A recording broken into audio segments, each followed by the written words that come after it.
Quebec's Charter of Rights and Freedoms is about to become a little greener. If the Environment Minister gets his way, your right to live in a clean environment will be entrenched in our Charter of Rights.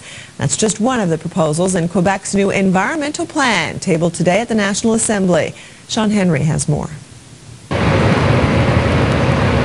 Quebec is set to go green after a bit of red tape.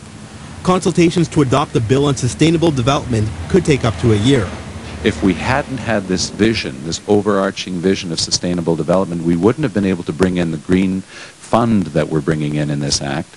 And that's, at least $50 million a year that's going to be able to go towards better management. The green fund he's talking about is money collected from polluter pays laws, as well as from taxes from waste dumped in landfill sites. That money will fund environmental initiatives in cities across the province.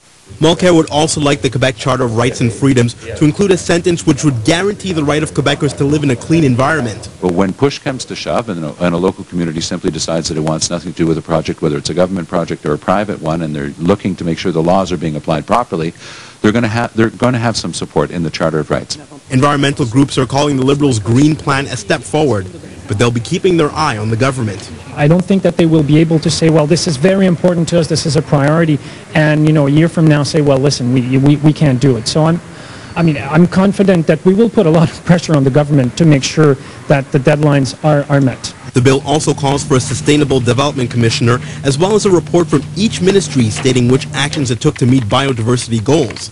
Mulcair admits that won't be easy. Public hearings begin next winter.